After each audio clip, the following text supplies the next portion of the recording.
Bismillahirrahmanirrahim. Assalamualaikum warahmatullahi wabarakatuh.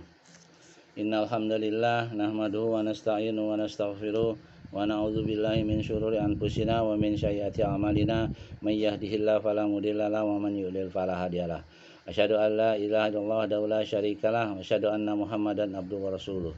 Ya ayyuhallazina amanu taqullaha haqqa tuqatih wa la tamutunna illa wa antum muslimun. Ya ayuhan nasu taqu rabbakumul ladzi khalaqakum min nafsin wahidah wa khalaqa minha zawjaha wa bassa minhuma rijalan katsiran wa nisaa'a wattaqullaha allazi tasaaluna bihi wal arham innallaha kana 'alaikum raqiba. Ya ayyuhallazina amanu taqullaha wa qulu qawlan sadida yuslih lakum a'malakum wa yaghfir lakum dzunubakum wa may yuti'illah wa rasulahu faqad faza fawzan 'azima. Amma ba'du fa inna asdaqal hadisi kitabullah wa khairal hadi Muhammad sallallahu alaihi wasallam. Wa syarrul umur muhdatsatuha fa inna kulla muhdatsatin bid'ah wa kulla bid'atin dhalalah wa kulla dhalalatin finnar. Saudaraku rahmati Allah, kita lanjutkan pelajaran berikutnya tentang sirah nabawiyah ini ya. Kita masuk ke bab berikutnya yaitu bab ke-43. Abu Bakar As-Siddiq radhiyallahu anhu melaksanakan manasik haji ya.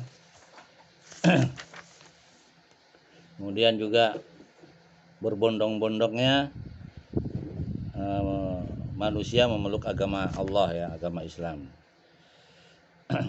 Pada bulan Dzulqa'dah dan Dzulhijjah di tahun yang sama atau tahun 9 Hijriah, Rasulullah SAW mengutus Abu Bakar As-Siddiq radhiyallahu anhu sebagai amir haji bagi segenap kaum muslimin saat itu. Kemudian turunlah permulaan surat Al-Bara atau Taubah ini ya, mengenai pembatalan perjanjian damai dengan kaum musyrikin atau mengabaikannya sekaligus. Maka Rasulullah SAW mengirim Ali bin Abu Thalib untuk melaksanakan perintah tersebut. Hal ini sesuai dengan adat istiadat bangsa Arab dalam hal perjanjian mereka ya, yang berkenaan dengan darah atau nyawa ya, juga harta. Sehingga bertemulah Ali dengan Abu Bakar radhiyallahu anhu di Al-Araj atau disebut juga Dahjan atau Dajnan. Ya. Al-Araj atau sering disebut Dajnan. Abu Bakar radhiyallahu anhu bertanya kepadanya, "Engkau sebagai pemimpin atau maksudnya amir ya atau pengikut?" Ali menjawab, "Hanya sebagai pengikut." Kemudian keduanya berlalu dan Abu Bakar membimbing ibadah haji. Jadi mereka tatkala hari kurban 10 Dzulhijjah. Ya. Ali berdiri di dekat jumrah atau lokasi pelempar jumrah ya, pelempar kerikil. Lalu mengumumkan kepada khalayak tentang apa yang diperintahkan Rasulullah SAW. Beliau radhiyallahu anhu kemudian membatalkan setiap perjanjian kepada yang bersangkutan dan menangguhkan bagi mereka kaum musyrikin, maksudnya selama 4 bulan. Demikian juga menangguhkan kepada siapa saja yang tidak memiliki perjanjian. Sedangkan bagi mereka yang tidak melecehkan kaum muslimin dengan sesuatu pun dan tidak membantu seorang pun untuk melawan mereka, maka perjanjian diteruskan hingga batas masa akhirnya. Abu Bakar juga mengutus beberapa orang untuk memberitakan kepada khalayak bahwa tidak diperkenankan lagi bagi seorang musyrik pun untuk berhaji mulai di tahun ini dan melakukan tawaf dalam keadaan telanjang. Jadi zaman orang-orang jahiliyah itu ya, kalau mereka haji atau tawaf itu dengan tanpa memakai busana ya, pakai baju telanjang. Jadi setelah Islam berkuasa di Mekah, diumumkan tidak boleh lagi orang yang tawaf dengan telanjang. Pengumuman tersebut merupakan genderang berakhirnya kesyirikan, ya, atau paganisme, ya. Itu yang menyembah-nyembah berhala gitu ya. Jadi Jazirah Arab yang tidak akan dimulai dan kembali lagi setelah itu. Itu berlaku di tahun 9 Hijriah ya. Tidak boleh lagi kaum musyrikin berhaji dengan telanjang atau berumroh atau tawaf dengan telanjang. Karena dulunya ya seperti itu ya. Jadi mereka bertelanjang kalau nggak punya baju yang harus beli di Mekah itu. Karena ada aturan baru oleh Lu'lu'i bin Salul itu ya. Abu Lu'lu'i bin Salul. Kemudian juga kita menyoroti peperangan yang dilakukan Rasulullah SAW. Apabila kita memperhatikan setiap peperangan yang dilakukan Nabi SAW, pengiriman delegasi dan pasukan khususnya, tidak mungkin bagi kita serta siapapun yang menyoroti setiap kondisi peperangan, implikasi dan latar belakangnya, kecuali akan mengatakan sesungguhnya Nabi SAW panglima militer terbesar di dunia, paling tajam firasatnya dan paling tinggi kewaspadaannya. Beliau seorang yang memiliki kejeniusan yang tiada duanya dalam hal ini, di samping sebagai penghulu para rasul dan orang-orang yang paling agung di antara mereka dalam hal sifat kenabian dan kerisalahannya. Beliau tidak pernah terjun dalam setiap kancah peperangan kecuali dalam situasi, kondisi, dan aspek konsekuensinya adalah harus bersikap tegas, berani, dan penuh pertimbangan. Oleh sebab itu, saudara yang dirahmati Allah, beliau tidak pernah gagal dalam setiap pertempuran yang terjadi diakibatkan kesalahan dalam kebijakan dan hal-hal yang menyangkut mobilisasi. Tidak pernah salah, tidak pernah kalah Rasulullah itu. Di perang Uhud tuh, kalau mereka ya para sahabat mengikuti aja aturannya Rasulullah, jangan turun sebelum aku perintahkan turun dari gunung Uhud. Nggak akan pecar kacir, nggak akan berdarah Nabi, nggak akan patah giginya.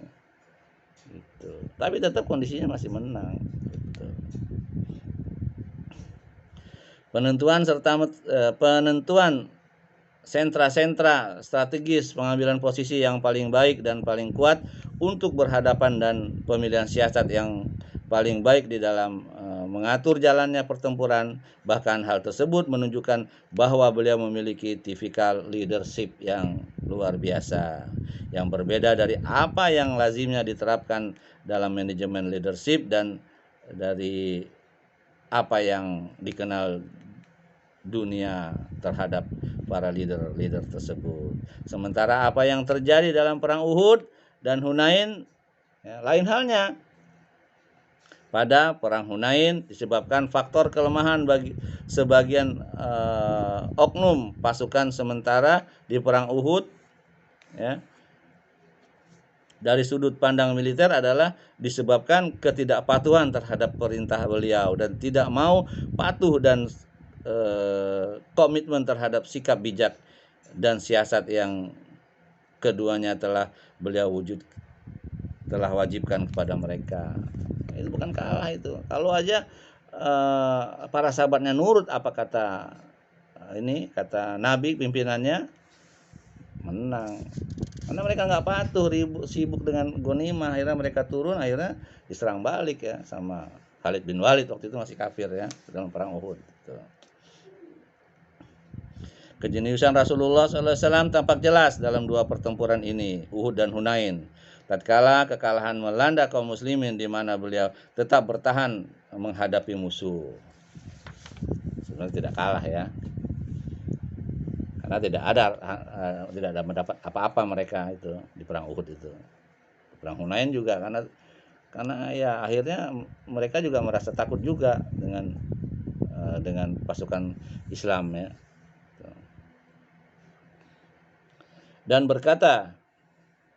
Dan berkat kebijaksanaan yang tiada duanya pula, beliau mampu memupuskan harapan musuh sebagaimana yang beliau lakukan pada perang Uhud, atau merubah jalannya peperangan sehingga kekalahan berubah menjadi kemenangan, seperti yang terjadi di dalam perang Hunain. Padahal perkembangan keadaan yang sangat berbahaya dan kekalahan yang telak tersebut biasanya membekas dalam perasaan para panglima perang dan meninggalkan pengaruh amat buruk terhadap urat saraf mereka, sehingga mereka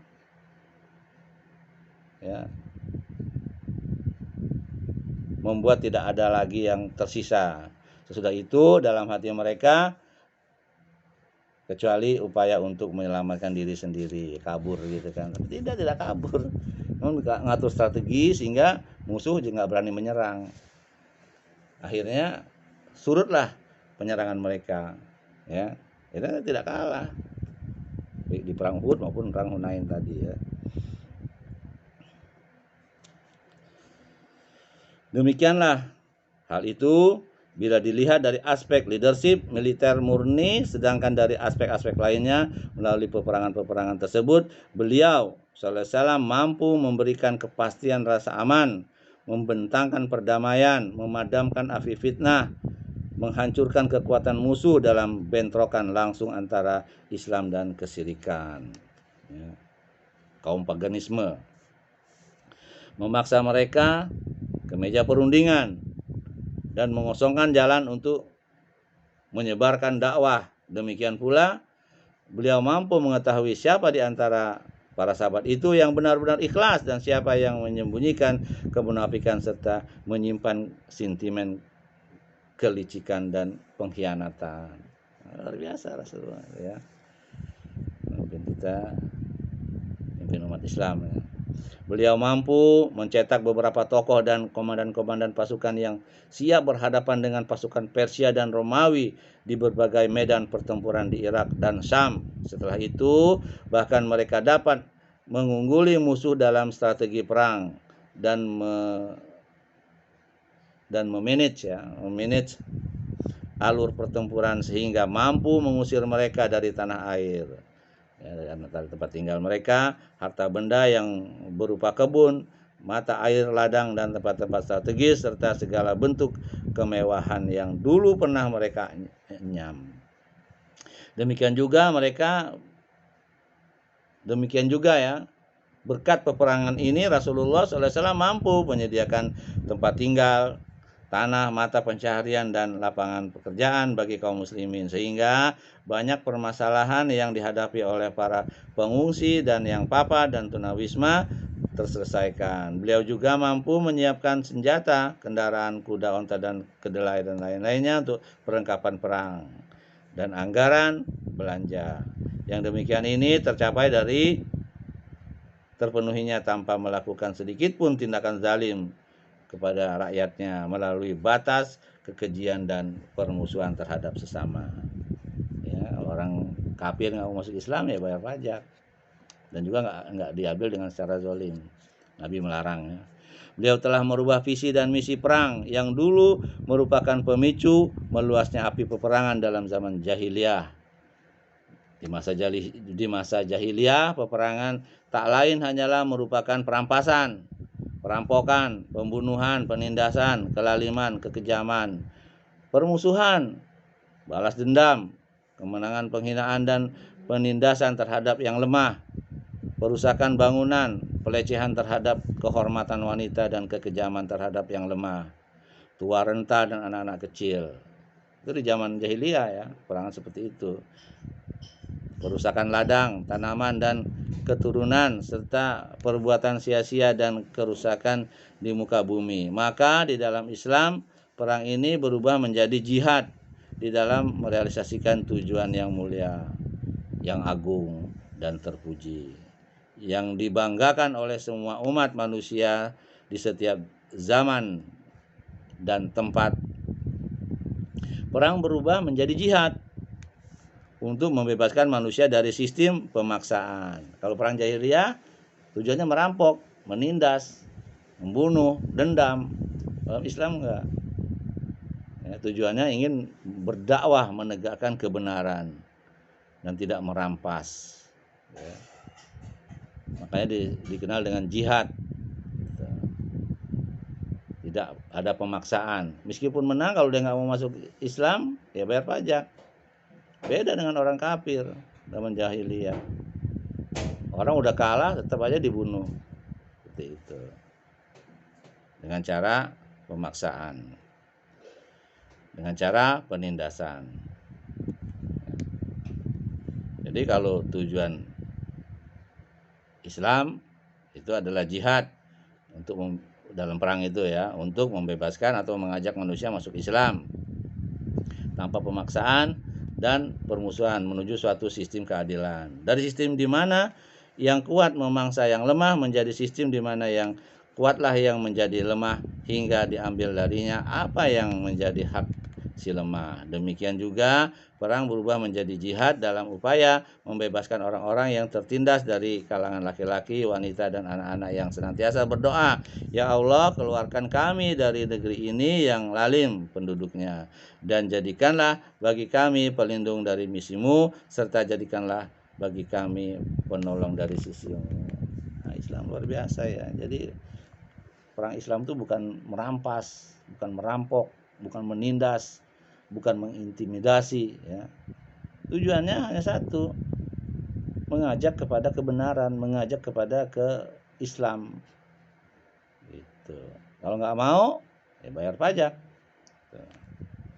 Perang berubah menjadi jihad dalam upaya yang membersihkan bumi Allah dari kelicikan, pengkhianatan, dosa, dan permusuhan menuju terbentangnya kedamaian, keselamatan, rasa iba, kasih sayang, dan mengindahkan hak-hak manusia dan harga diri.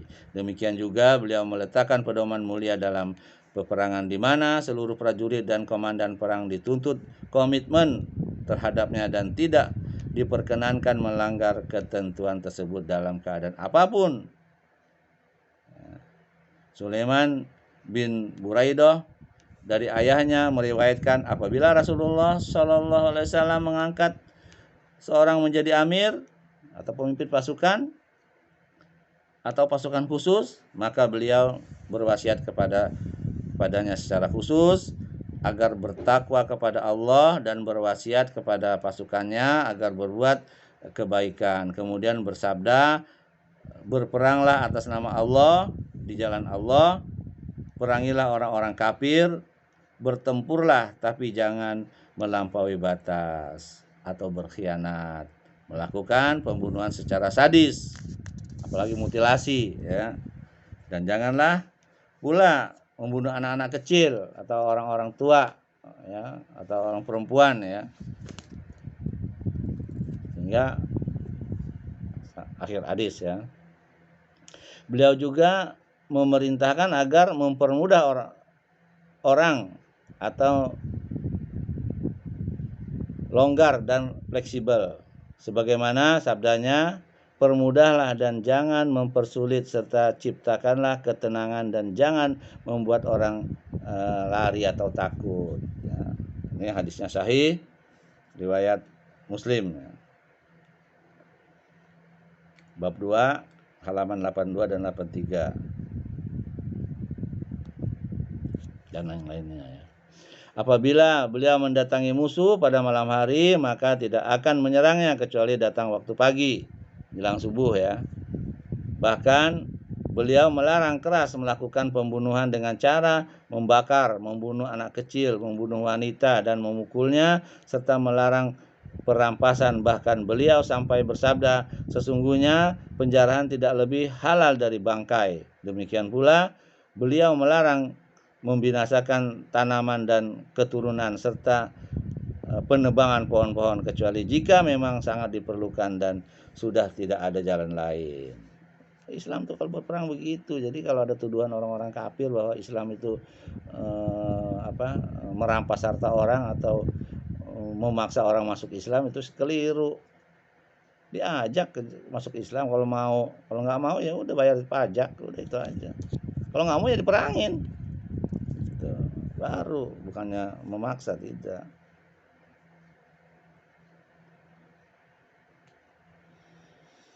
Rasulullah SAW bersabda saat penaklukan kota Mekah, janganlah sekali-kali kamu membunuh orang-orang yang terluka dan sedang sekarat agar cepat mati, gak boleh ya. Dan mengejar orang-orang yang melarikan diri serta membunuhi para wanita. Kalau udah lari ya sudah, gak usah dikejar, gak usah dibunuh. Kalau orang kafir udah nggak berdaya masih ditembak-tembakin, dibantai. Ya, banyak kasusnya di Uighur misalnya, di Thailand. Banyak. Orang udah nggak berdaya, harusnya ya dilindungin, malah dibantai sampai mati ya. Dengan kejam, dengan keji, dengan jahat. Beliau menetapkan sunnah agar tidak membunuh delegasi, ya, maksudnya duta ya, nggak boleh. Ini Rasulullah pernah mengirim duta kepada kaum kafir, di tengah jalan dibunuh sampai di sana ya. Makanya di situ Nabi kunut nazilah ya, melaknat orang-orang itu sampai 40 hari itu.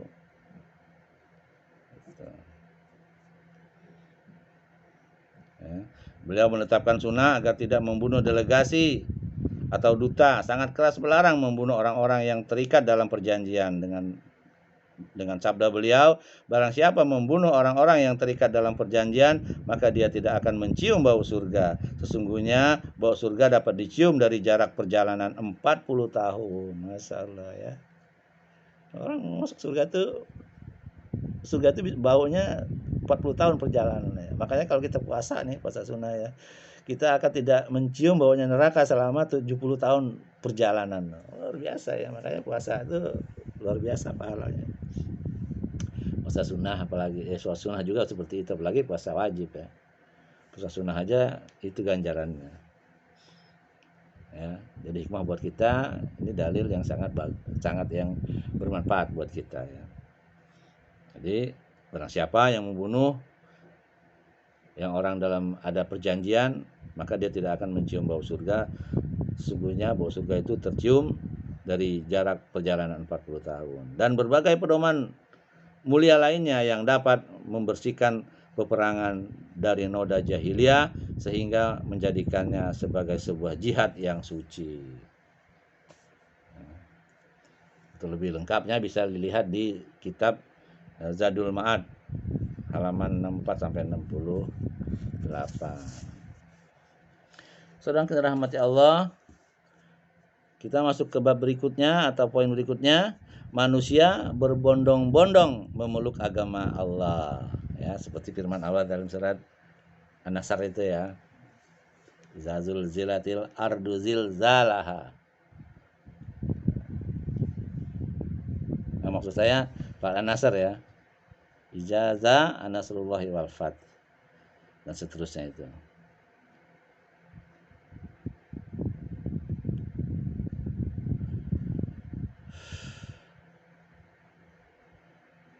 Sebagaimana yang telah kita paparkan di muka ya, atau di sebelumnya, di bab-bab berikutnya, di bab-bab sebelumnya, bahwa penaklukan Mekah merupakan perang pemisah dan penentu yang berhasil melenyapkan paganisme tersebut ya, yang menyembah-nyembah patung itu maksudnya ya. Melaluinya bangsa-bangsa Arab dapat membedakan antara yang hak dan yang batil. Segala bentuk keraguan mereka menjadi sirna sehingga mereka bersegera memeluk agama Allah. Ya.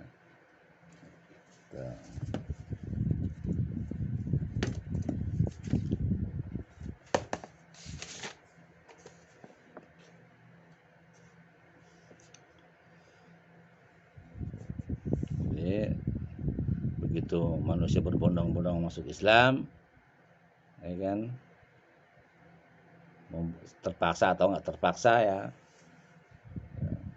itu dengan turunnya surat Al-Nasr ya, Al-Nasr ayat 1 sampai 3 itu.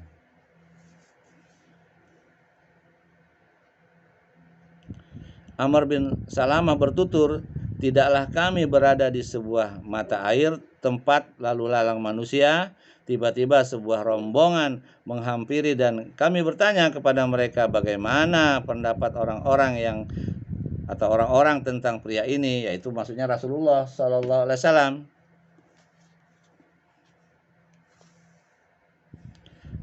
Mereka menjawab, dia mengaku telah diutus Allah, diberi wahyu, Allah menurunkan wahyu ini dan itu. Aku sangat hafal perkataan itu, seakan-akan terukir dalam benakku, sementara bangsa Arab mencela keislaman mereka saat penaklukan Mekah. Seraya berkata, jangan hiraukan dia beserta pengikut-pengikutnya. Jika dia meraih kemenangan, maka dia memang benar-benar nabi. Ketika Mekah benar-benar ditaklukkan, bergegaslah setiap kelompok dari berbagai penjuru memeluk agama Islam.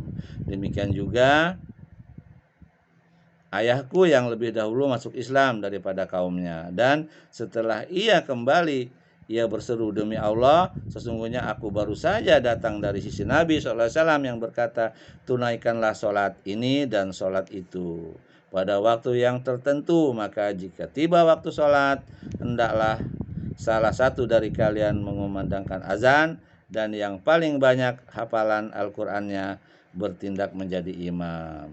Nah, ini juga dalil ya. Kita mau sholat fardu terutama ya harus azan. Kalau sholat id yang nggak pakai azan, sholat pakai azan namanya orang gila ya. Jadi tiap kita mau sholat azan. Jadi orang yang banyak hafalannya yang menjadi imam, yang fasih ya. Demikianlah bunyi hadis tersebut. Hadis ini menunjukkan sejauh mana pengaruh penaklukan kota Mekah dalam memperbaiki situasi dan kondisi, memperkuat posisi Islam, menentukan sikap bangsa Arab dan kepasrahan mereka ya menerima Islam, dan hal itu akan terlihat lebih pasti lagi sesudah perang Tabuk. Oleh karena itu, kita melihat para delegasi mendatangi tokoh-tokoh Madinah secara bergelombang di 2 tahun itu, 9 Hijriah dan 10 Hijriah. Begitu pula ketika melihat manusia berbondong-bondong memeluk Islam, sehingga pasukan Islam yang pada saat penyerangan Mekah hanya berjumlah 10.000 ya, 10.000 personil pada saat penaklukan Mekah itu ya, kemudian membengkak menjadi 30.000 dalam perang Tabuk ya. Banyak gitu ya. Baru kali ini ya pasukan Islam jumlahnya begitu banyak ya dalam perang Tabuk gitu. Karena digabung dengan orang-orang Mekah yang baru masuk Islam gitu. Dan mereka dapat gonimah ya. Banyak gonimahnya. Termasuk Abu Sofyan ya. Dapat gonimah perang Tabuk tersebut. Sampai orang kaum Ansor ya dari Madinah iri ya, kok dia nggak dapat gitu. Tapi setelah dijelaskan mereka paham ya, mereka lebih cinta kepada Nabi daripada harta.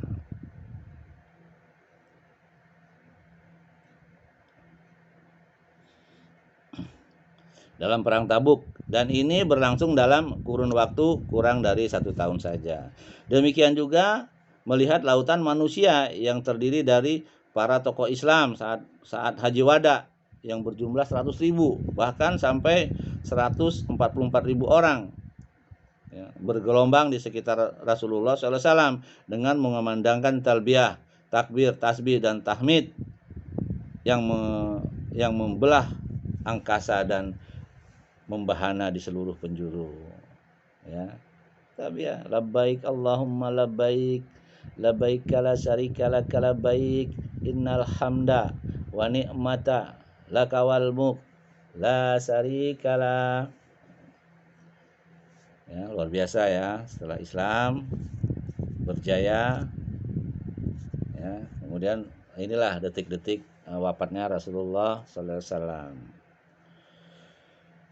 Saudara yang dirahmati Allah, para delegasi yang disebutkan dalam sejarah tersebut dalam ya, atau ahli Maghazi berjumlah lebih dari 70 delegasi. Namun tidak mungkin lagi kami untuk mengupas tuntas hal tersebut menurut penulis ini ya,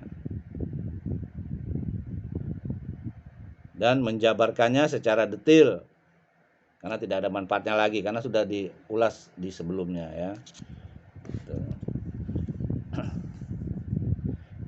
Beliau hanya menyinggung secara global sebagian saja dari yang memiliki nilai estetika dan urgensi dalam sejarah. Yang pertama yaitu delegasi Abdul Qais.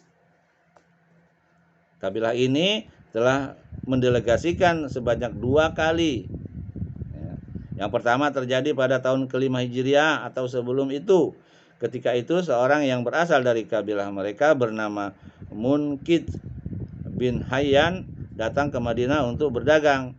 Tatkala tiba di Madinah dengan perniagaannya, setelah kedatangan Nabi SAW lalu ia mengenal Islam, maka ia pun memeluknya. Setelah itu ia pergi menemui kabilah-kabilahnya dengan membawakan pesan dari Nabi kita SAW, maka semuanya pun masuk agama Islam. Kemudian pada bulan haram datang 13 atau 14 orang kepada beliau yang bertanya tentang iman dan masalah minuman. Sesepuh mereka pada saat itu bernama Al-Asyaj bin Al-Asyari, ya. Al-Asyaj bin Al-Asyri, seorang yang Rasulullah SAW pernah berkata tentangnya, sesungguhnya pada dirimu terdapat 2 sifat yang dicintai Allah, yaitu kelemah lembutan dan kehati-hatian. Kepada Al-Asyad bin Al-Asri ini, ya. Itu yang pertama, ya, delegasi Abdul Qais.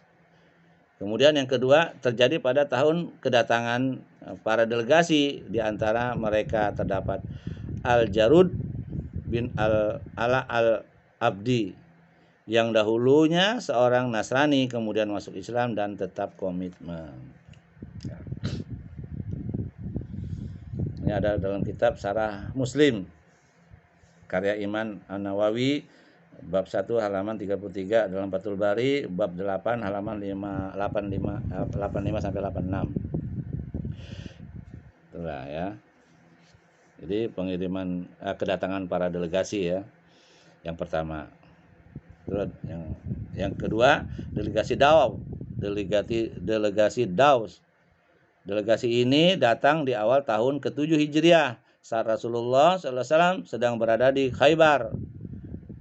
Telah kami terangkan di bab sebelumnya peristiwa masuk Islamnya At-Taufail bin Amr Ad-Dawis, ya, Ad-Dawis, yang masuk Islam saat Rasulullah SAW masih berada di Mekah.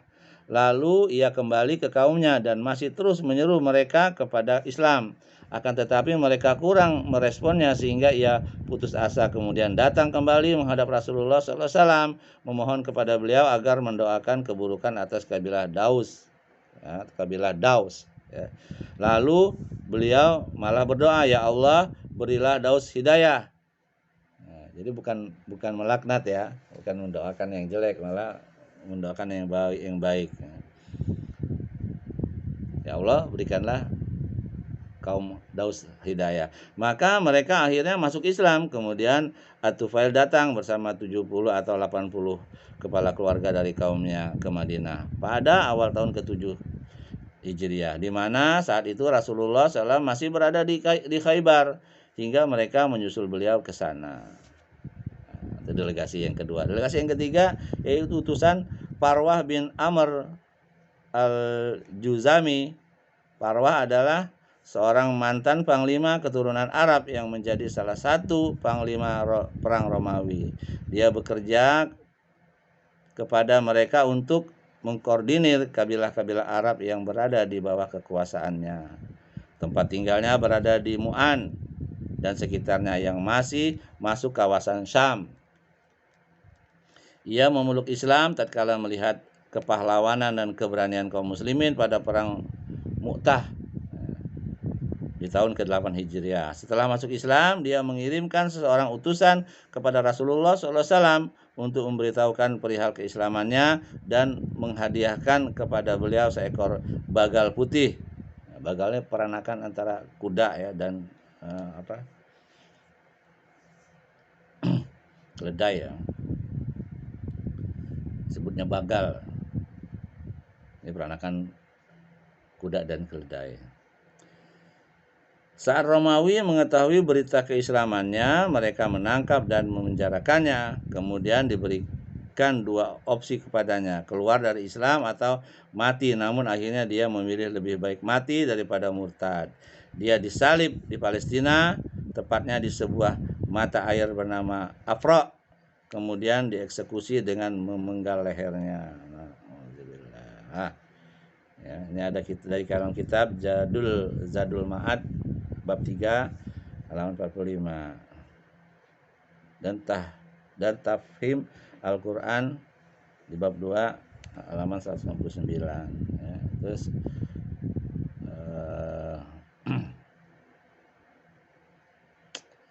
si Parwah ini ya, Parwah bin Amr bin Zulzami ya, syahid di mempertahankan keislamannya. Yang keempat, kedatangan delegasi Suda. Delegasi ini datang setelah kepulangan Rasulullah SAW dari Ju'ronah tahun ke-8 Hijriah. Pasalnya Rasulullah SAW sedang menyiapkan 400 pasukan kaum muslimin yang diperintahkan untuk menduduki sebagian wilayah Yaman. Salah satunya adalah Sodda. Pada saat satuan pasukan muslimin berkemah di depan suatu bukit, Yazid bin Al-Haris As-Sudai mengetahuinya. Kemudian dia bergegas mendatangi Rasulullah SAW dan berkata, "Aku datang sebagai delegasi orang-orang yang aku tinggalkan kaumnya. Mohon tarik mundur pasukanmu dan aku bersama masyarakatku akan tunduk padamu." Lalu Rasulullah SAW memerintahkan menarik mundur pasukan dari depan bukit. Sedangkan Ziyad bin Sudai kembali ke kaumnya, menganjurkan mereka untuk mendatangi Rasulullah SAW. Lalu bergegaslah 15 orang mendatangi beliau. Mereka berbaiat kepadanya untuk masuk Islam. Kemudian mereka kembali ke kaumnya dan mendakwahi mereka hingga tersebarlah agama Islam di kalangan mereka. Oleh karena itu Rasulullah SAW menemui 100 orang dari mereka pada saat haji wada.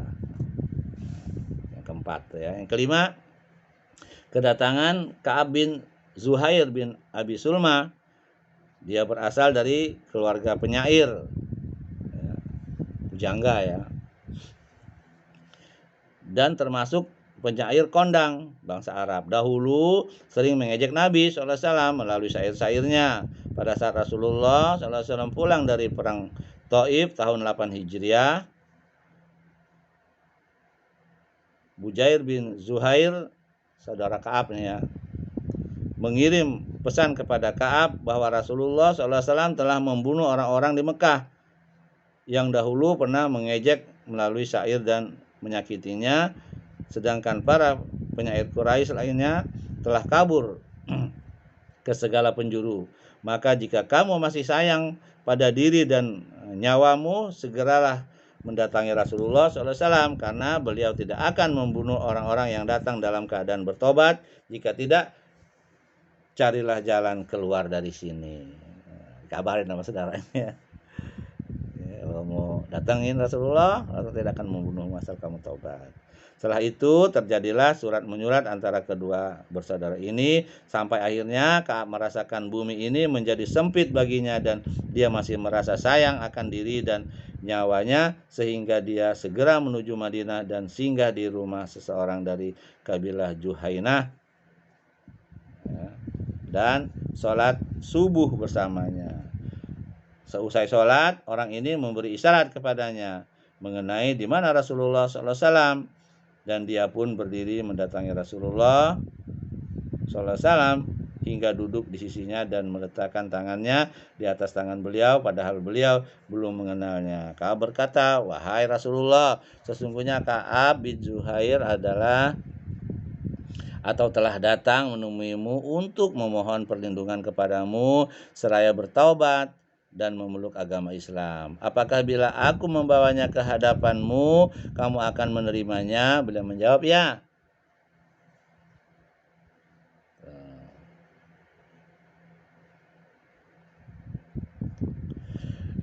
Kemudian Dia serta-merta berkata, "Akulah sebenarnya Ka'ab bin Zuhair, seorang Ansor."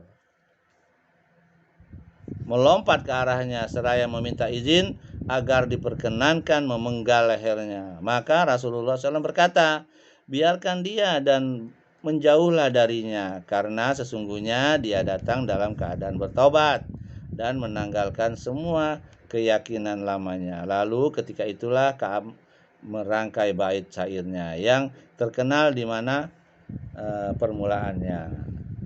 Ya, gitu. Syairnya panjang ya.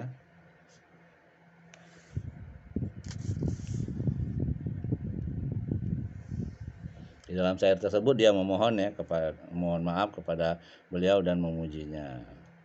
Ya, cukup panjang syairnya. Kemudian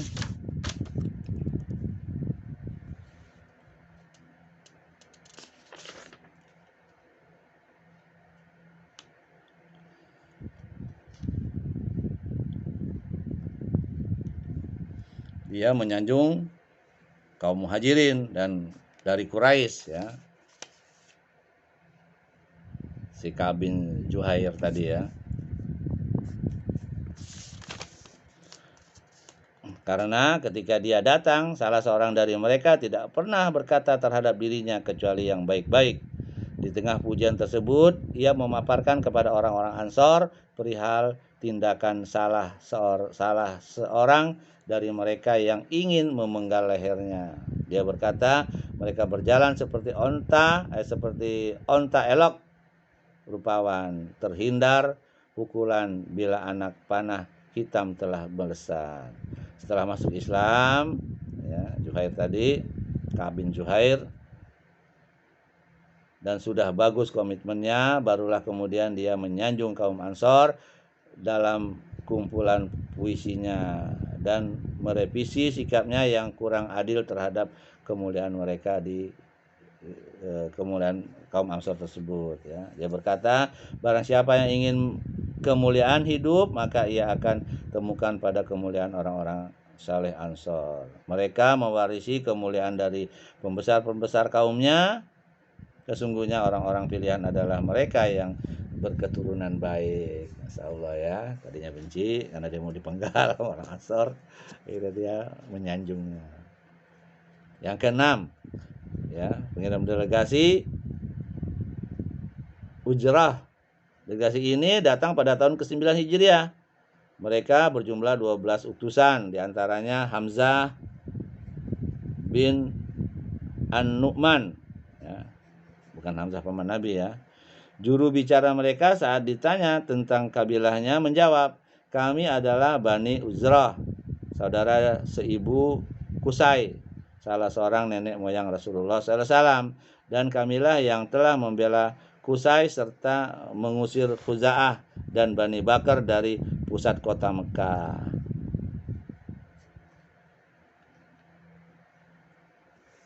Kami punya banyak kerabat dan anak-anak saudara. Nabi SAW menyambut kedatangan mereka dengan ramah dan memberi kabar gembira kepada mereka tentang penaklukan Syam. Beliau melarang mereka untuk bertanya kepada paranormal, berdukun-dukun ya, dan memakan sembelihan yang biasanya mereka sembelih tanpa menyebut nama Allah atau buat tumbal.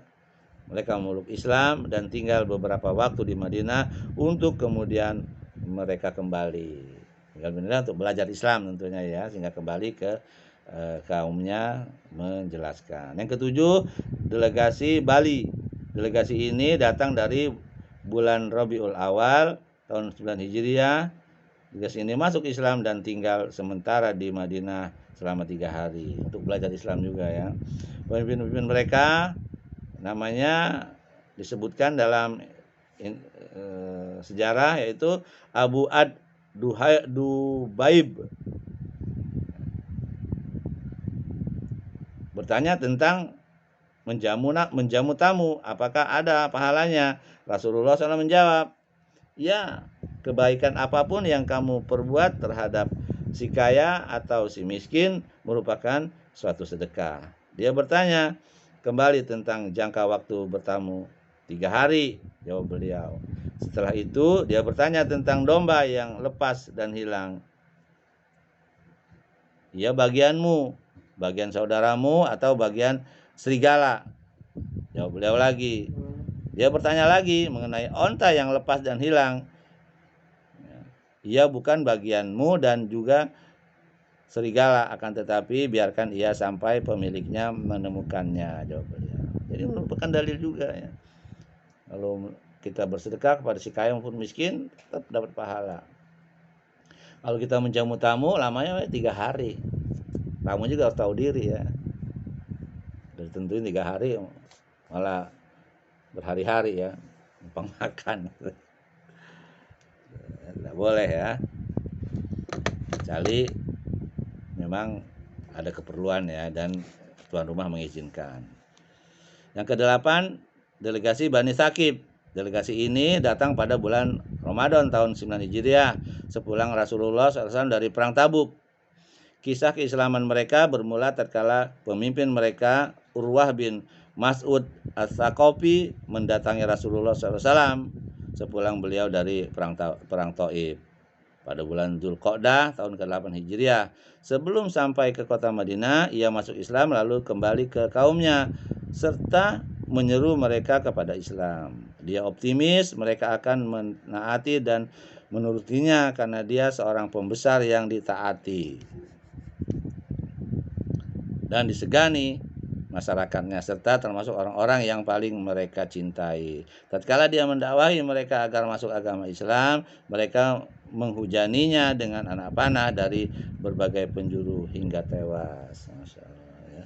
Karena dia yakin ya, orang akan masuk Islam, ternyata dasar kafir ya, seorang bodoh, ajak kebaikan malah membunuh.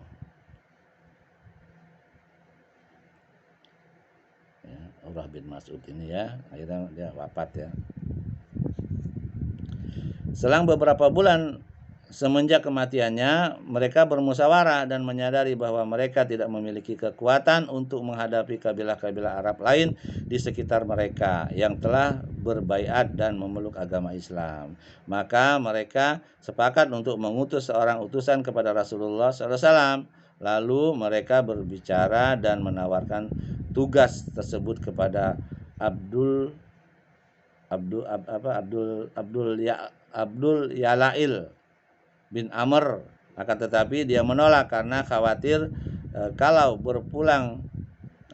sepulangnya nanti dari sana akan diperlakukan seperti yang mereka lakukan terhadap Urwah.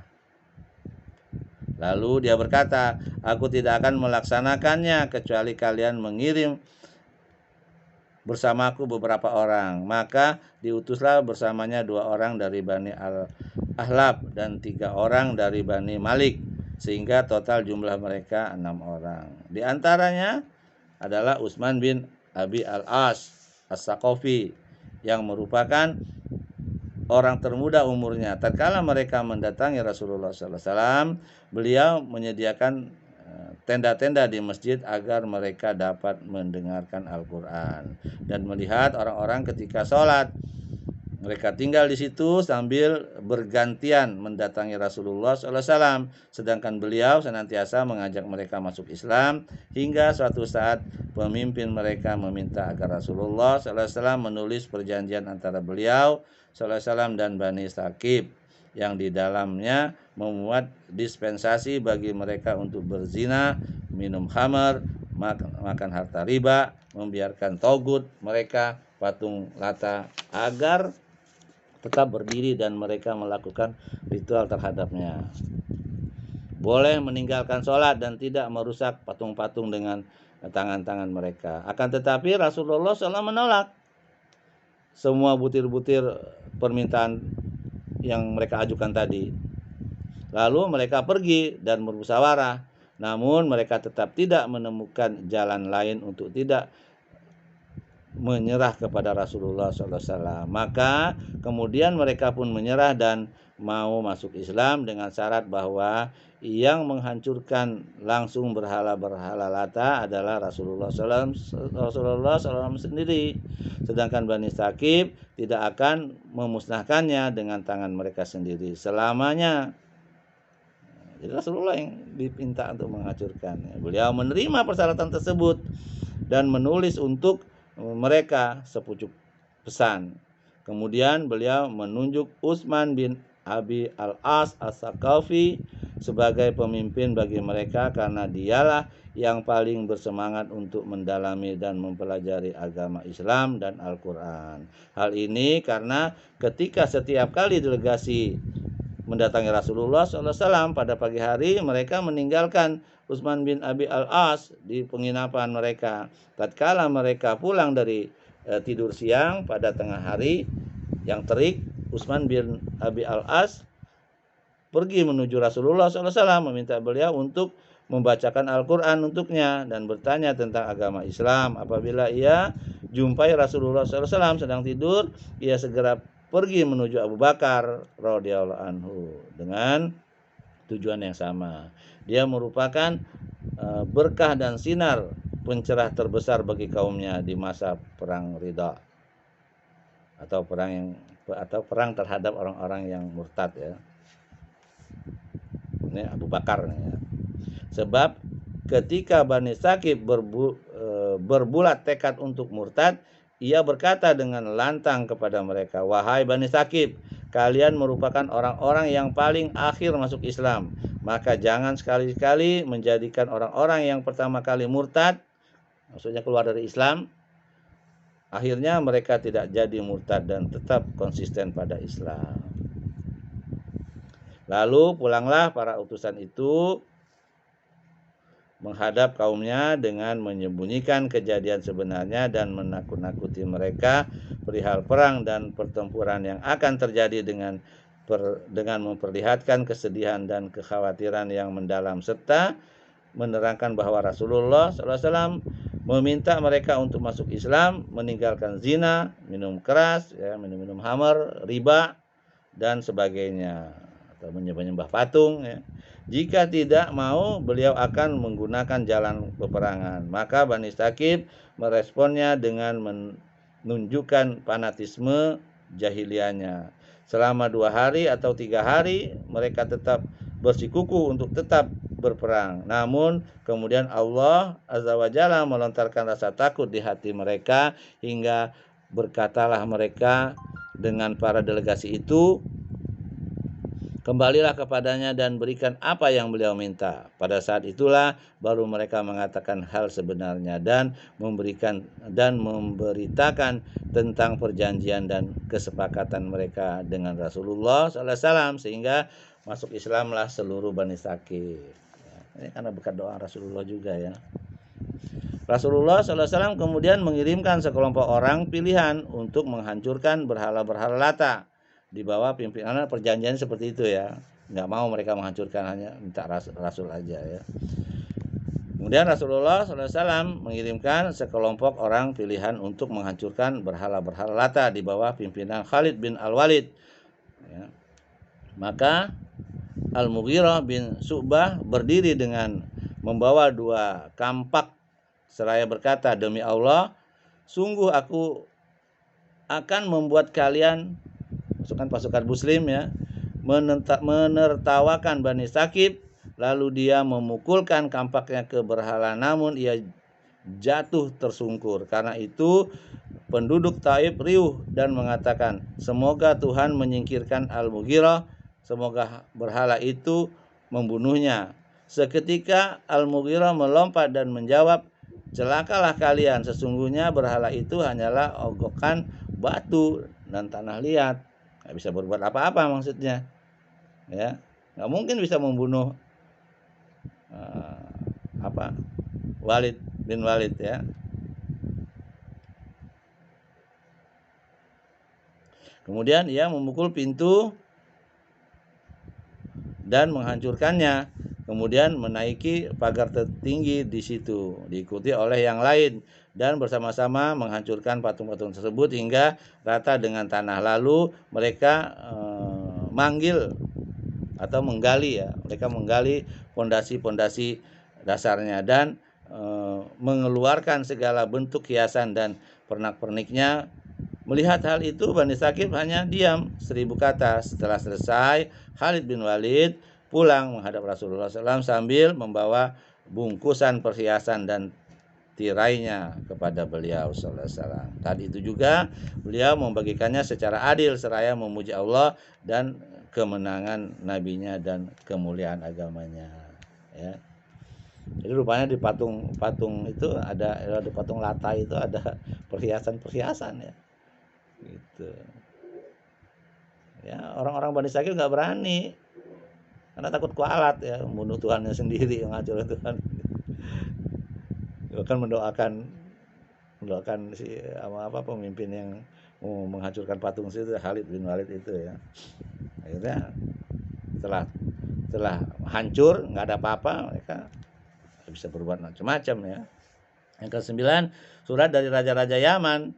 Sepulang dari Tabuk, Rasulullah SAW menerima surat dari raja-raja Himyar, yaitu Al-Haris bin Abdul Kalal, Nu'aim bin Abdul Kalal, An-Nu'man bin Qail Zi'ru'ain, Hamadan dan Ma'afir.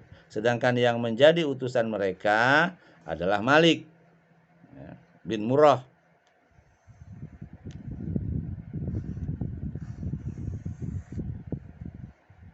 Ar-Rohawi, yang bertugas memberitahukan kepada Rasulullah SAW tentang keislaman mereka dan sudah terbebasnya mereka dari melakukan kesyirikan para pelakunya.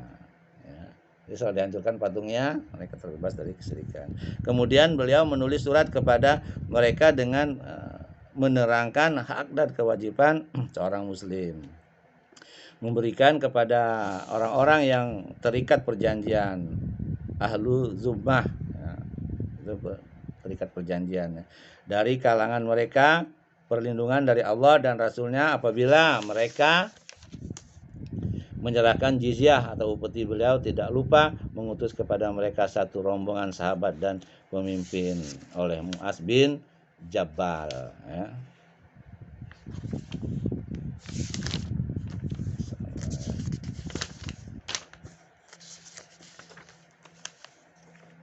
Yang ke-10, delegasi Hamadan. Delegasi ini datang pada tahun 9 Hijriah. Sepulangnya Rasulullah SAW dari perang Tabuk, beliau menulis pesan untuk mereka yang berisi kepastian untuk memberikan segala yang mereka pinta dengan menunjuk Malik bin An-Namat sebagai pemimpin bagi mereka dan bertanggung jawab, ya, terhadap semua orang yang masuk Islam dari kaumnya. Beliau juga mengutus Khalid bin Al-Walid kepada seluruh mereka guna mengajak mereka untuk menganut Islam. Dia berdakwah di sana selama 6 bulan, akan tetapi mereka tidak meresponnya. Kemudian beliau sallallahu alaihi wasallam mengirim Ali bin Abu Thalib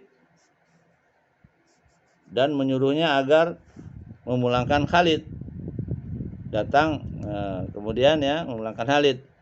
Datanglah Ali ke sana, lalu dia membacakan pesan dari Rasulullah SAW dan mendakwahkannya Islam kepada mereka sehingga masuklah mereka semua ke dalam agama Islam. Kemudian Ali menulis surat kepada Rasulullah SAW yang berisi kabar gembira tentang keislaman mereka. Tatkala mengetahui isinya, beliau sujud lalu mengangkat kepalanya seraya berdoa semoga keselamatan terlimpah atas Bani Hamadan. Semoga keselamatan terlimpah atas Bani Hamadan, ya, Nabi doakan. Yang ke-11, pengiriman delegasi Bani Fazarah.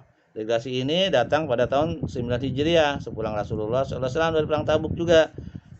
Mereka tiba dalam jumlah belasan orang. Mereka mengukuhkan keislaman mereka dan mengeluhkan kekeringan dan melanda negeri mereka. Maka Rasulullah SAW segera naik mimbar dan mengangkat kedua tangannya seraya berdoa minta turun hujan. Ya Allah, curahkanlah air terhadap negeri-negerimu, hewan-hewan ternakmu, tebarkan rahmatmu, hidupkanlah negerimu yang telah mati.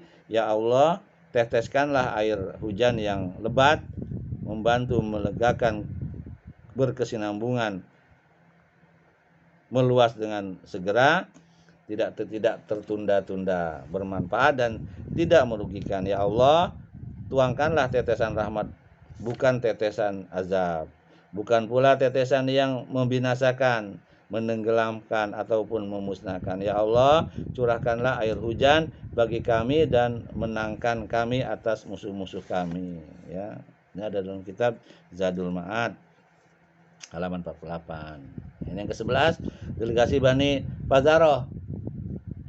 Delegasi ini datang pada tahun ke-9 Hijriah sepulang Rasulullah SAW dari Tabuk. Ya, perang Tabuk maksudnya. Mereka tiba dalam jumlah belasan orang. Yang 11 tadi itu ya. Kemudian yang ke-12 delegasi Najron, kedatangan delegasi Najron. Ini Najron maksudnya adalah negeri yang luas berjarak 7 hari perjalanan. Kalau dulu itu mengukurnya 7 hari perjalanan ya, bukan kilometer ya. Dari Mekah menuju Yaman. Terdiri dari 73 desa dengan jarak tempuh 1 hari perjalanan ya, perjalanan dengan kuda yang dipacu kencang. Mempunyai 100.000 prajurit yang beragama Nasrani. Ini dari Najron ya. Dalam Fathul Bari bab 8 halaman 594. Pendelegasian penduduk Najran terjadi pada tahun 9 Hijriah dengan membawa sejumlah 60 orang termasuk 24 orang dari kalangan bangsawan. Di antara mereka pula ada 3 orang yang memegang pucuk kepemimpinan Najran. Yang pertama dikenal dengan sebutan Al-Aqib, memegang kewenangan dan pemerintahan. Nama aslinya Abdul Al-Masih ya.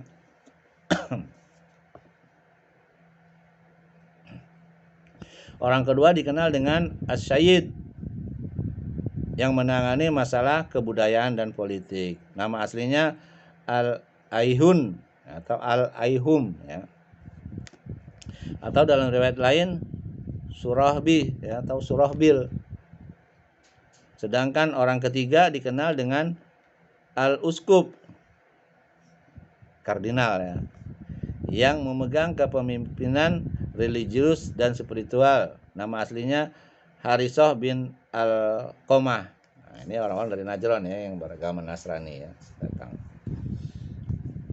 Ketika delegasi ini sampai di Madinah dan bertemu dengan Nabi SAW, terjadilah tanya jawab antara beliau dan mereka.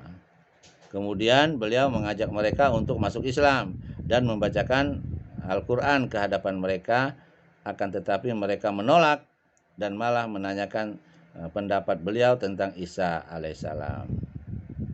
Seharian Rasulullah SAW belum memberikan jawaban hingga turun ayat ini ya.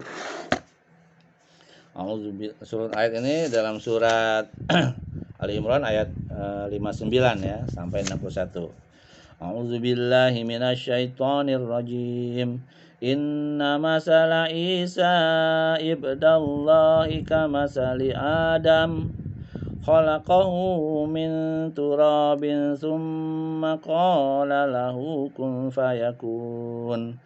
Al-haqqu min rabbika fala takum minal mumtarin.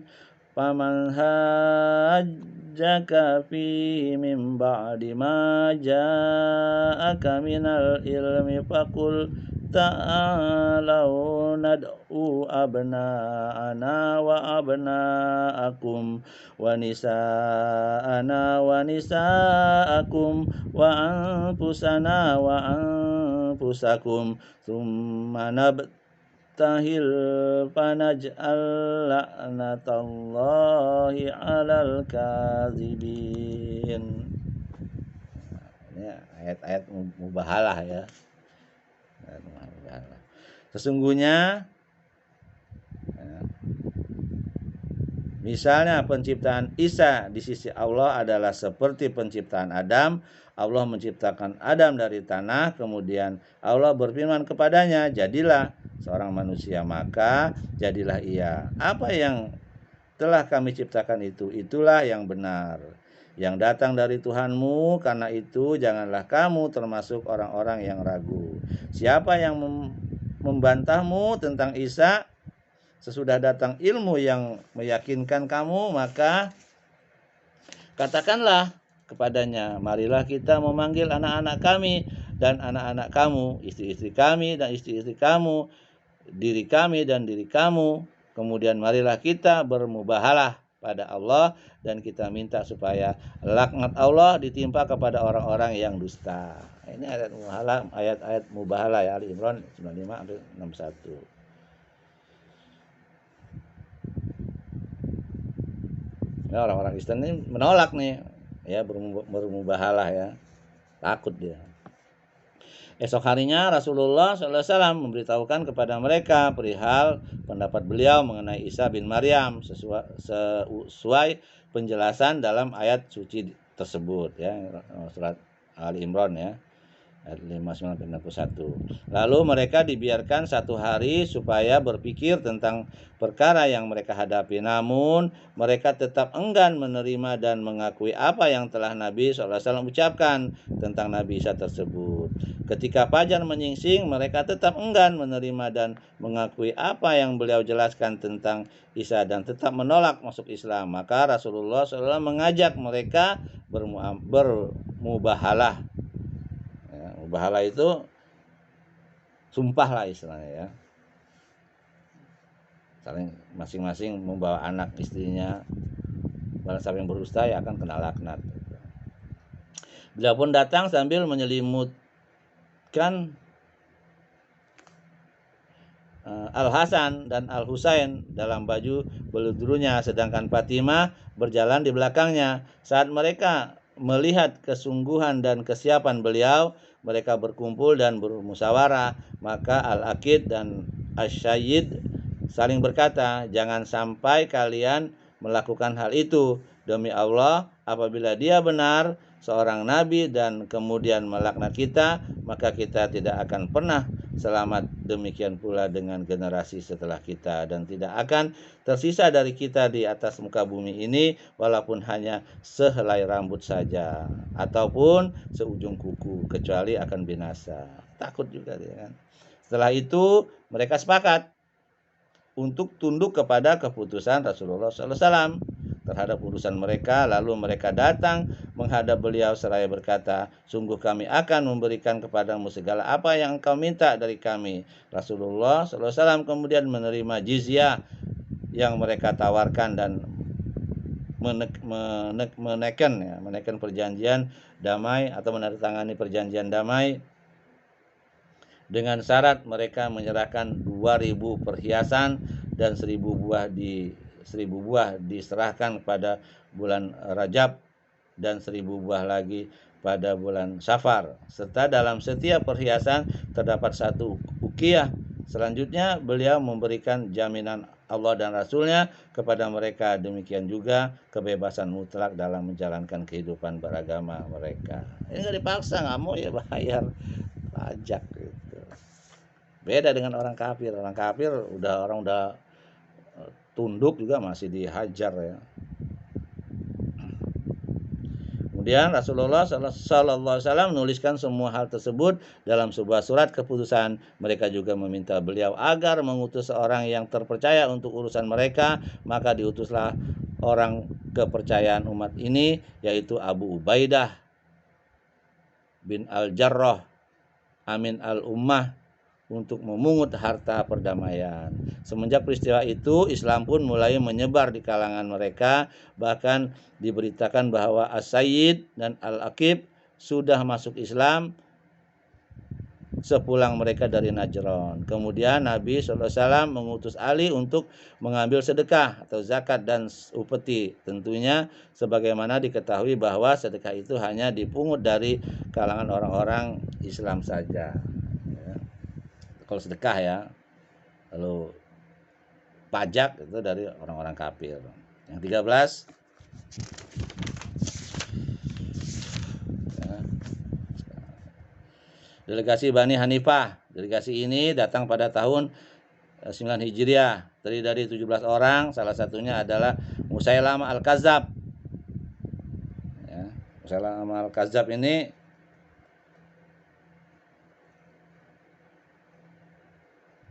datang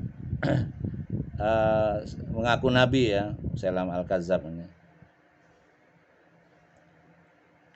Ia bernama Musailamah bin Sumamah bin Kabir bin Habib bin Al-Haris, berasal dari Bani Hanifah. Ini Musailamah Al-Kadzab ini nanti dia mati diperangin oleh Abu Bakar ya, yang ditombak oleh Wasi ya, yang menombak ini juga siapa, paman Nabi ya, Hamzah. Jadi tidak ada kebaikan ya selain aku membunuh orang yang mengaku nabi. Makanya dibunuhlah, dia incer itu sehingga menurut dia setimpal dan belum setimpal ya. Itu, dengan membunuh Hamzah itu.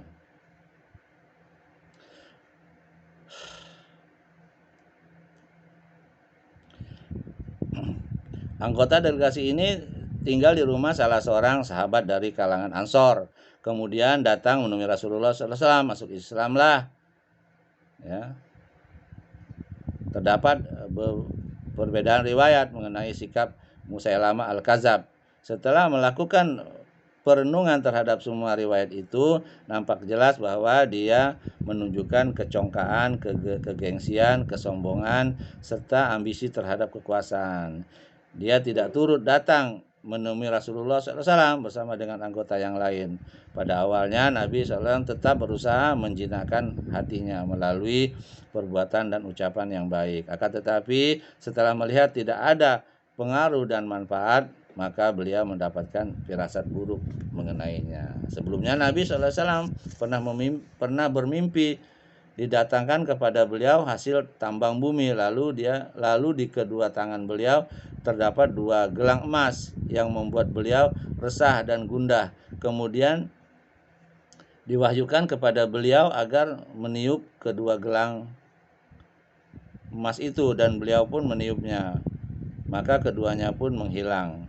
Beliau menakwilnya sebagai 2 sosok pendusta yang akan muncul sepeninggal beliau. Maka tatkala tampak kesombongan dan kecongkaan yang ditujukan Musailamah yang sebelumnya pernah berkata, apabila Muhammad menyerahkan kepemimpinan kepadaku sepeninggalnya, niscaya aku akan mengikutinya. Rasulullah SAW datang menemuinya sambil membawa sepotong pelepah daun kurma di tangan. Bersama beliau ikut pula sang orator Sabit bin Qais bin Syammas, sehingga akhirnya beliau berdiri di hadapan Musailamah bersama para temannya. Beliau berdialog dengannya ya. Lalu berkata Musailamah, jika engkau mau maka kami biarkan kepemimpinan itu bersamamu, ya, tidak mencampurinya. Kemudian sepeninggalmu kamu serahkan kepemimpinan itu kepada kami. Andai kata engkau meminta pelepah kurma ini, niscaya aku tidak akan memberikannya kepadamu, dan kau tidak akan sanggup mengalihkan ketentuan Allah kepadamu. Sesungguhnya apabila engkau berpaling, maka Allah akan mencelakakanmu. Demi Allah, sesungguhnya aku melihatmu sebagaimana yang telah diperlihatkan dalam mimpiku, dan ini Sabit yang selanjutnya akan menjawabmu, mewakilimu, Rasulullah SAW. Kemudian beliau beranjak dari hadapannya. Ternyata terjadilah apa yang menjadi firasat beliau, yaitu sekembalinya Musailamah ke Al-Yamamah, kawasan Riyadh, sekarang Riyadh ya, ia terus berpikir tentang urusannya itu hingga akhirnya mengaku-ngaku bahwa dirinya mengemban tugas bersama-sama dengan Rasulullah, ngaku aja deh, serta mendapat risalah kenabian. Dia pun mulai bersajak dan menghalalkan minuman keras serta zina bagi kaumnya. Padahal dia mengakui bahwa Rasulullah SAW adalah seorang nabi. Kaumnya pun terfitnah olehnya itu, lalu mengikuti dan berbulat tekad ya, mendukungnya hingga masalahnya makin besar. Dia dijuluki sebagai Rahman al-Yamamah. Waduh ya, sang pengasih dari Yamamah. Mereka betapa tinggal kedudukannya di mata mereka.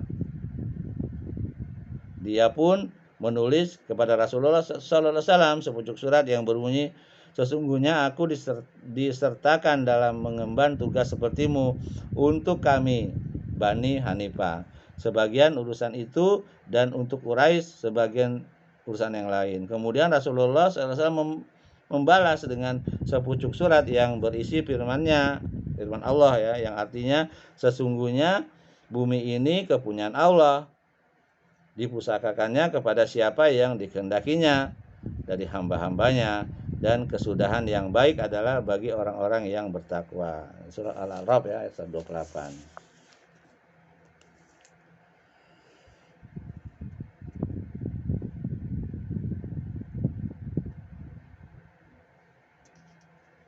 Diriwayatkan dari Ibnu Mas'ud, ia menuturkan Ibnu An-Nawahan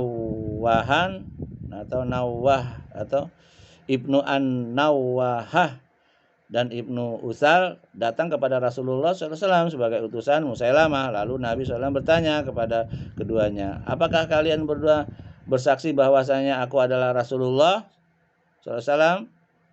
Mereka menjawab, kami bersaksi bahwasanya Musailamah adalah Rasulullah. Rasulullah menyahut, aku beriman kepada Allah dan Rasulnya. Andai kata aku diizinkan membunuh seorang utusan delegasi, pastilah aku akan membunuh kalian berdua. Peristiwa pengakuan dusta Musailamah sebagai nabi terjadi pada tahun 10 Hijriah. Dia membunuh dalam perang Al-Yamamah pada saat kekhalifahan Abu Bakar As-Siddiq, yaitu bulan Rabiul Awal tahun ke-13. Yang membunuhnya adalah Wasi yang dulu membunuh Hamzah. Ya. Adapun pendusta kedua yang mengaku menjadi nabi sebagaimana dalam takwil Rasulullah SAW adalah Al-Aswad Al-Ansi yang bertempat tinggal di Yaman dan berhasil membunuh Al-Fairuz. Mulanya si pendusta ini merasakan kepalanya bergetar sehari semalam sebelum meninggalnya Rasulullah SAW. Lalu datanglah wahyu kemudian mengabarkan kepada teman-temannya, kemudian berita dari Yaman tersebut sampai ke telinga Abu Bakar. Jadi ada dua ya yang mengaku nabi. Yang pertama itu Musailamah Al-Kadzab, dan yang kedua itu adalah Al-Aswad Al-Ansi. Yang 14, delegasi Bani Amir As-So'ah ya. Waktu udah habis ya. Kedatangan delegasi Bani Amir bin So'ah. Di dalam delegasi ini terdapat Amir bin At-Tufail, sang musuh Allah, Arbad bin Qais, saudara seibu Labid, Khalid bin Ja'far, dan Jabar bin Aslam. Mereka semua adalah para sesepuh sekaligus togut kaum mereka. Sedangkan Amir ini adalah orang yang melakukan kelicikan dan pengkhianatan terhadap para sahabat-sahabat Nabi sallallahu alaihi wasallam ya. Terhadap Nabi radhiyallahu anhu maksudnya. Ya. Sahabat Nabi sallallahu alaihi wasallam dalam tragedi Bir al-Ma'unah. Ketika delegasi ini ingin datang ke Madinah, Amir dan Arbad sudah bersekongkol untuk membinasakan Nabi sallallahu alaihi wasallam, dan tatkala telah tiba, Amir mulai berbicara dengan Rasulullah sallallahu alaihi wasallam, sedangkan Arbad berputar dari arah belakang. Beliau seraya menarik pedang dari sarungnya seukuran sejengkal, tetapi Allah mengekang tangannya sehingga tak mampu menghunuskan ke arah Nabi ya. Allah pun menjaga Nabi sallallahu alaihi wasallam, dan beliau sallallahu alaihi wasallam kemudian berdoa untuk kecelakaan mereka. Di saat mereka berdua pulang, Allah mengirimkan petir yang menyambar ke arah Arbad dan ontanya sehingga terbakar. Sementara Amir dia mampir dahulu ke rumah seorang perempuan dari kabilah Salul, lalu mengalami benjolan pada lehernya dan mati karenanya. Saat sekarat, ia sempat berkata, apakah benjolan ini seperti benjolan pada onta dan aku harus mati di rumah wanita dari kabilah Salul? Dalam Sahih Al-Bukhari disebutkan bahwa Amir datang menemui Nabi SAW. Saya berkata, aku memberikan 3 opsi kepadamu. Kau menguasai masyarakat perkotaan dan aku masyarakat pedesaan dan pedalaman. Aku menjadi penggantimu setelahmu, atau aku akan memerangimu bersama kabilah-kabilah Gotafan dengan 1.000 orang laki-laki berambut pirang dan 1.000 orang wanita berambut pirang juga. Lalu terkena musibah di rumah orang perempuan seraya berkata, apakah benjolan ini seperti benjolan pada onta? 5 perempuan dari Bani Fulan, tolong bawakan kuda kepadaku. Ia pun lalu menungganginya dan mati di atas kudanya. 15. Kedatangan delegasi Thayyib. Delegasi ini datang dengan delegasi Tujib. Ya, maksud saya kedatangan delegasi Tujib, bukan Thayyib ya. Delegasi Tujib. Delegasi ini datang dengan membawa uang sedekah dari rakyatnya, sisa dan orang-orang miskin mereka, dan berjumlah 13 orang lelaki. Mereka bertanya tentang Al-Quran dan As-Sunnah yang harus mereka pelajari, serta bertanya kepada Rasulullah SAW mengenai banyak hal. Maka Rasulullah SAW menuliskan hal ini. Mereka tidak berlama-lama tinggal ketika Rasulullah SAW mengizinkan mereka mengutus kepada beliau seorang anak kecil yang mereka tinggalkan di perkemahan mereka. Datanglah anak itu seraya berkata, demi Allah tidak ada yang menggerakkanku dari negeriku selain harapanku agar engkau memohon kepada Allah untuk mengampuniku dan mengasihi diriku serta menjadikanku kaya hati. Kemudian beliau berdoa untuknya, maka ia pun kemudian menjadi manusia yang paling qanaah, menerima apa adanya dan teguh memeluk Islam saat peristiwa kemurtatan pada masa kekhalifahan Abu Bakar terjadi di mana-mana ya. Jadi Khalifah Abu Bakar itu banyak orang murtad ya. Dia jugalah yang mengingatkan masyarakatnya dan menasihati mereka hingga mereka tetap teguh dalam Islam. Anggota utusan itu bertemu kembali kepada Nabi SAW saat tahun ke-10 Hijriah. Yang kedatangan yang 16 delegasi Toyi. Di antara mereka delegasi yang datang ini terdapat Zaid al-Khail. Ketika mereka berbincang-bincang dengan Rasulullah SAW dan beliau menawarkan Islam kepada mereka. Mereka bersedia masuk Islam dan tetap konsisten dengannya. Rasulullah SAW pun berkomentar mengenai Zaid. Tidak ada seorang laki-laki Arab pun yang disebut keutamaannya kepadaku. Kemudian dia menemuiku, melainkan aku kelihatannya tidak seperti yang diungkapkan kecuali Zaid al-Khalil ya. Zaid al-Khalil. Sesungguhnya kelebihan yang disebutkan tentang beliau diungkapkan semua, kemudian beliau menamainya Zaid al-Khair, ganti namanya.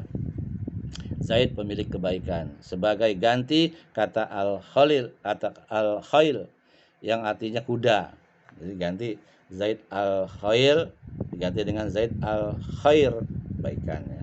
Demikianlah para delegasi datang silih berganti ke Madinah pada tenggang waktu 2 tahun ya, tahun 9 Hijriah 10 Hijriah. Para ahli sejarah menyebutkan delegasi lainnya diantaranya adalah delegasi dari Yaman, yaitu Al-Az Bani Sa'ad, Huzaim dari kabilah Khuddo'ah, Bani Amir bin Qais, Bani Asad, Bahro, Failan, Khaulan dan lain-lainnya ya, yang merupakan delegasi terakhir dan datang pada pertengahan bulan Muharram tahun ke-11 Hijriah dengan membawa 200 orang laki-laki. Mayoritas delegasi datang pada tahun ke-9 Hijriah dan 10 Hijriah, sekalipun ada juga yang terlambat hingga tahun ke-11 Hijriah. Itu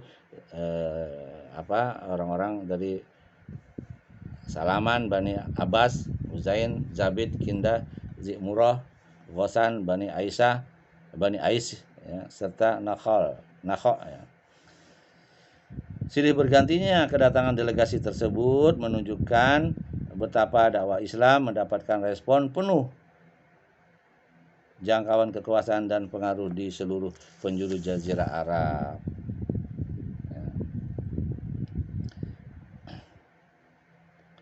Demikian juga ajaran Islam belum lagi berhasil membersihkan jiwa mereka sepenuhnya mengenai hal ini. Al-Quran menggambarkan mengenai sebagian mereka dengan firman-Nya sebagai berikut dalam surat At-Taubah, ya. Ayatnya ke 97 98. A'udzubillahi minasyaitonirrajim. Al-a'rabu asyaddu kufran wa nifaqan wa ajdaru an la ya'lamu hududa ma anzalallahu ala rasulih wallahu alimun hakim. Wa minal a'rabi man yattakhidhu ma yunfiqu maghraman wa yatarabbasu bikumud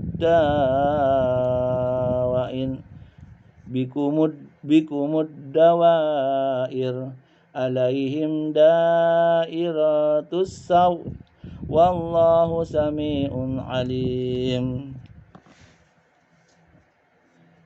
Artinya orang-orang Arab Badu itu lebih parah kekafiran dan kemunafikannya, dan lebih wajar tidak mengetahui hukum-hukum yang diturunkan Allah kepada Rasulnya, dan Allah Maha mengetahui lagi Maha bijaksana. Di antara orang-orang Arab Badu itu ada orang-orang yang memandang apa yang dinafkahkannya di jalan Allah sebagai suatu kerugian, dan dia menanti-nanti mara bahaya menimpamu. Mereka lah yang akan ditimpa mara bahaya, dan Allah Maha mendengar lagi Maha mengetahuinya. Taubah 994.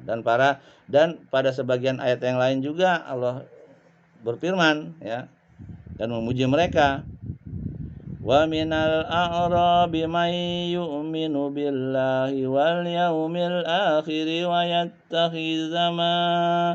yattakhidhu ma yunfiqu qurbatin indallahi wa salawatir rasul ala innaha qurbatul lahum sayudkhiluhumullahu fi rahmatih innallaha ghafurur rahim. Artinya, dan di antara orang-orang Arab Badu itu ada orang yang beriman kepada Allah dan hari kemudian, dan memandang apa yang dinafkahkannya di jalan Allah itu sebagai jalan mendekatkan diri kepada Allah dan sebagai jalan untuk memperoleh doa Rasulullah SAW. Ketahuilah, sesungguhnya nafkah itu adalah sesuatu jalan bagi mereka untuk mendekatkan diri kepada Allah. Kalau Allah akan memasukkan mereka ke dalam rahmat atau surganya, sesungguhnya Allah Maha Pengampun lagi Maha Penyayang. Sedangkan keislaman masyarakat perkotaan seperti di Mekah, Madinah, Sakif, dan kebanyakan orang-orang Yaman dan Bahrain telah semakin tertanam dalam diri mereka dengan kuat. Di antara mereka terdapat para pembesar, sahabat, dan tokoh-tokoh kaum muslimin, ya. Itu saja yang bisa saya sampaikan. Mudah-mudahan ini bermanfaat untuk diri saya dan diri antum semua, ya. Sekali lagi, apa yang benar itu datang dari Allah, apa yang salah itu datang dari saya sendiri, ya. Saya mohon maaf kepada antum dan mohon ampun kepada Allah. Subhanakallah bihamdik, asyhadu an la ilaha illa anta, astaghfiruka wa atubu ilaik. Assalamualaikum warahmatullahi wabarakatuh.